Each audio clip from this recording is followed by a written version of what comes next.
آگے اللہ فرماتے ہیں الذی بارکنا حولہ، اس مسجد اقصی جس کے ارد گرد ہم نے برکتیں رکھی ہیں. ارد گرد چونکہ سرزمین شام ہے تو اس میں اللہ نے برکتیں رکھی، دنیاوی برکتیں بھی رکھی ہیں اور روحانی برکتیں بھی. روحانی برکتیں یہ ہیں کہ جتنے پیغمبر اس سرزمین میں آئے کسی دوسری زمین میں نہیں آئے، اور جتنے پیغمبروں کی وہاں قبریں ہیں سرزمین شام میں اور بیت المقدس میں، اتنی قبریں پیغمبروں کی کہیں نہیں ہیں، کسی اور جگہ پہ اتنی قبریں نہیں ہیں. اور دنیاوی برکتیں کیا ہیں کہ وہاں کی پیداوار، وہاں کی ہوا وہ بہت صحت کے لیے مفید ہے. انار، وہاں کا زیتون، وہاں کی انجیر، یہ سارے ایسے برکت والے پھل اللہ وہاں پیدا کرتا ہے اور بہت وافر مقدار میں. میں ترکی کے میں شام کے بارڈر تک گیا ہوں. پہلے تو شام کا علاقہ بہت وسیع تھا، تو یہ تو اب جو شام ہے یہ تو تھوڑا سا رہ گیا. نبی صلی اللہ علیہ وسلم کے دور کا جو شام ہے وہ تو بہت وسیع رقبہ تھا. تو وہ ترکی کے بارڈر میں جب آپ جاتے ہیں اور شام کی سرزمین ملتی ہے تو آپ کو اندازہ ہوتا ہے وہاں کی ہوا میں ایک خاص قسم کی ایک محسوس ہوتا ہے انسان کو اپنی صحت، اور ایک خاص قسم کی خوشبو محسوس ہوتی ہے. اور زیتون بہت کثرت سے پیدا ہوتا ہے، انجیر بہت کثرت سے پیدا ہوتا ہے، انار بہت کثرت سے پیدا ہوتا ہے. وہاں کے لوگوں کی صحتیں، ان کے چہروں کی فریشنس وہ صاف بتا رہی ہوتی ہے کہ اللہ نے زمین میں جسمانی برکتیں بھی بہت زیادہ رکھی ہیں. اور علماء نے لکھا ہے کہ اللہ نے جب یہ بتایا نا کہ مسجد اقصی کے ارد گرد برکتیں، تو اس سے خود بخود یہ ثابت ہوتا ہے کہ جس مسجد کے مبارک ہونے کی وجہ سے اس کے ارد گرد اتنی برکتیں ہیں تو خود اس مسجد میں کتنی برکتیں ہوں گی. تو وہ مسجد بہت زیادہ برکت والی ہے. تبھی حدیث میں آتا ہے کہ جو مسجد حرام میں نماز پڑھتا ہے اسے 1,00,000 نمازوں کا ثواب ملتا ہے، اور جو مسجد اقصی اور مسجد نبوی میں نماز پڑھتا ہے اسے 1,000. اور بعض روایات میں آتا ہے مسجد اقصی میں 50,000 اور مسجد نبوی میں 1,000. اور یہ بھی رسول اللہ صلی اللہ علیہ وسلم کی صحیح حدیث ہے، لا تشد الرحال الا الى 3 مساجد، کہ سفر کیا جائے گا صرف 3 مسجدوں کی طرف. کیا مطلب؟ وہ سفر جو بنیت عبادت ہو، بنیت عبادت یعنی 3 مسجدیں ایسی ہیں جن کی طرف سفر کر کے ان مسجدوں کی زیارت کرنا ہی عبادت ہے. ویسے تو کوئی بھی مسجد ہو آپ ویسے دیکھنے کے لیے چلے جائیں، اس کو سفر کر کے بھی انسان جا سکتا ہے ویسے دیکھنے کے لیے بھئی مسجد کیسی بنی ہے، خوبصورت ہے یا نہیں. لیکن علی وجہ تقرب یعنی وہ سفر جو بطور عبادت کے ہوگا، ان میں صرف 3 مسجدیں ایسی ہیں جن کی طرف زیارت کے لیے سے جانا ہی بذات خود شریعت میں مقصود ہے اور ایک عبادت ہے، اور ان میں جا کے نماز پڑھنے کی اضافی بہت زیادہ فضیلت ہے. تو وہ 3 مسجدیں آپ نے فرمایا، ایک مسجد حرام، ایک مسجد اقصی اور ایک مسجد نبوی. تبھی مسلمان جب تک مسجد اقصی آزاد نہیں تھی تو مسلمان مسجد اقصی بھی سفر کر کے جایا کرتے تھے، مسجد حرام بھی اور مسجد نبوی تک تو الحمدللہ بھی جاتے ہیں.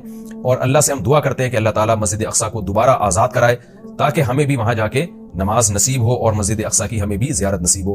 یہ ہر مسلمان کی تمنا ہے اور بہت سے لوگوں کو اللہ نے یہ توفیق دی ہے، وہاں جاتے ہیں اور بہت سے لوگ اس زیارت سے محروم ہیں. تو ہم یہ دعا کرتے ہیں کہ اللہ تعالیٰ وہ مبارک مسجد جس کی طرف اللہ اپنے حبیب صلی اللہ علیہ وسلم کو معجزاتی طور پر لے کر گیا، اور خاص طور پر ہمارے حبیب صلی اللہ علیہ وسلم کو وہاں نماز پڑھوائی گئی معجزاتی طور پر، تو اللہ ہمیں بھی اس مقدس سرزمین کی زیارت کی توفیق نصیب فرمائے اور ہمارے لیے آسان فرمائے. آگے اللہ فرماتے ہیں لِنُرِيَهُ مِنْ آیَاتِنَا، ہم نے یہ سفر اس لیے کرایا تاکہ ہم محمد صلی اللہ علیہ وسلم کو اپنی نشانیوں میں سے کچھ نشانیاں دکھائیں. وہ نشانیاں یہی ہیں کہ جو معراج کی رات آپ کو دکھائی گئی، پیغمبروں کی زیارت کروائی گئی، جنت جہنم دکھائی گئی، تو یہ ساری بڑی بڑی نشانیاں تھیں. خود معراج خود ایک بڑی نشانی ہے. إِنَّهُ هُوَ السَّمِيعُ الْبَصِيرُ، اللہ تعالیٰ خوب سننے والا اور دیکھنے والا ہے. یعنی انسان تو محتاج ہے کہ جب تک اسے سنایا نہ جائے وہ سن نہیں سکتا، دکھایا نہ جائے وہ دیکھ نہیں سکتا. تو پیغمبر صلی اللہ علیہ وسلم بھی خود سے نشانیاں نہیں دیکھ سکتے، اللہ نے دکھائی، اللہ نے سنائی. لیکن اللہ وہ ذات ہے جو سمیع بھی ہے اور بصیر بھی، اسے وہ ہر وقت ہر چیز کو دیکھ بھی رہا ہے اور ہر وقت ہر چیز کو سن بھی رہا ہے. آگے اللہ تعالیٰ ارشاد فرماتے ہیں وَآتَيْنَا مُوسَى الْكِتَابَ، یہ پیغمبروں کا سلسلہ نیا نہیں ہے، پرانا ہے. ہم نے محمد صلی اللہ علیہ وسلم کو جیسے کتاب دی ہے اور محمد صلی اللہ علیہ وسلم کو نشانیاں دکھا رہے ہیں، تو آپ سے پہلے موسیٰ علیہ السلام کو بھی ہم کتاب دے چکے ہیں. اور بیت المقدس کا تذکرہ ہے نا، تو یہودی بیت المقدس پہ ہمیشہ سے دعویٰ کرتے رہے کہ بیت المقدس تو ہمارا ہے اور اس میں تو ہمارے پیغمبر مدفون ہیں. تو اس کا بھی اللہ جواب دے رہے ہیں کہ ہم نے اہل یہودیوں کو کتاب دی تھی، مگر انہوں نے کتاب کا حشر کیا.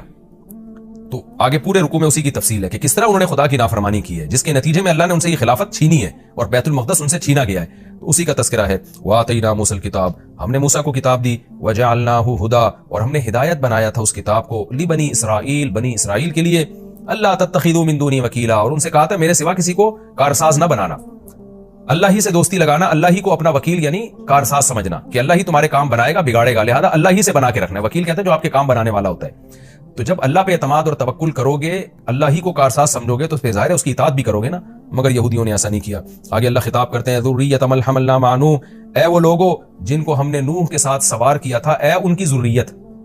یعنی اللہ تعالیٰ ہم سب سے، پوری انسانیت سے خطاب کر رہے ہیں کہ تم وہ لوگ ہو جن کو ہم نے نوح کے ساتھ کشتی میں سوار کیا تھا، ان کی اولادیں ہو تم. نوح علیہ السلام کے ساتھ کشتی میں بہت سے لوگ سوار ہوئے تھے، ان میں نوح علیہ السلام کے 3 بیٹے بھی تھے، حام، سام اور یافس، جن کا نام بیان کیا جاتا ہے. تو باقی ساری نسل انسانیت کی انہی 3 بیٹوں سے چلی ہے. تو وہ چونکہ کشتی میں نوح علیہ السلام کے ساتھ سوار تھے، اس لیے اللہ نے کہا کہ تم اے انسانوں، تم ان کی نسلیں ہو جن کو نوح علیہ السلام کے ساتھ ہم نے کشتی میں سوار کیا تھا، جو ان کے 3 بیٹے تھے. تو گویا اللہ کا بہت بڑا احسان ہے کہ تمہارے جو باپ دادے تھے نا، نوح علیہ السلام اور ان کے 3 بیٹے، وہ تو شکر گزار بندے تھے، جن کے شکر گزاری کی وجہ سے پوری انسانیت کو تباہ کر کے ہم نے چند لوگوں کو کشتی میں سوار کیا تھا، آگے تم انہی کی نسلیں ہو۔ اگر وہ شکر گزار نہ ہوتے تو تمہیں بھی زندگی اور حیات نہ ملتی، اس لیے آگے فرمایا انہ کان عبدا شکورا، نوح تو اللہ کے شکر گزار بندے تھے، تو تم انہی کی اولاد ہو جن کو ہم نے کشتی میں سوار کیا۔ تو گویا کشتی میں سوار کرنے والوں پر بھی ہم نے احسان کیا اور تم پر بھی ہم نے احسان کیا، کیونکہ اگر ان کو ہم کشتی میں سوار نہ کرتے اور طوفان میں غرق کر دیتے تو تم بھی پیدا نہ ہوتے۔ تو اللہ تعالیٰ ہمیں ترغیب دے رہے ہیں کہ تمہارے باپ شکر گزار تھے، جن کی وجہ سے ان کو اور ان کے بیٹوں کو میں نے کشتی میں سوار کر کے بچایا، تو انہی کی وجہ سے میں نے تمہیں بھی بچایا۔ تو اے ان لوگوں کی ذریت، اے ان لوگوں کی نسلوں جن کو میں نے نوح کے ساتھ کشتی میں سوار کیا تھا، نوح شکر گزار آدمی تھے۔ تو کیا مطلب؟ تم بھی میری ان آیات کو غور سے سنو اور تم بھی شکر گزار بنو۔ تو آگے نیا مضمون شروع ہو رہا ہے، وَقَضَيْنَا إِلَىٰ بَنِي إِسْرَائِيلَ فِي الْكِتَابِ لَتُفْسِدُنَّ فِي الْأَرْضِ مَرَّتَيْنِ۔ اس میں نیا مضمون ہے کہ ہم نے بنی اسرائیل کو بتا دیا تھا کہ تم زمین میں فساد مچاؤ گے، تم ناشکری کرو گے، جس کی وجہ سے تم پر اللہ کے عذاب آئیں گے۔ تو بنی اسرائیل نے ان باتوں پر عمل نہیں کیا جس کی وجہ سے ان پر قوم مسلط ہو کر ان کو عذاب چکاتی۔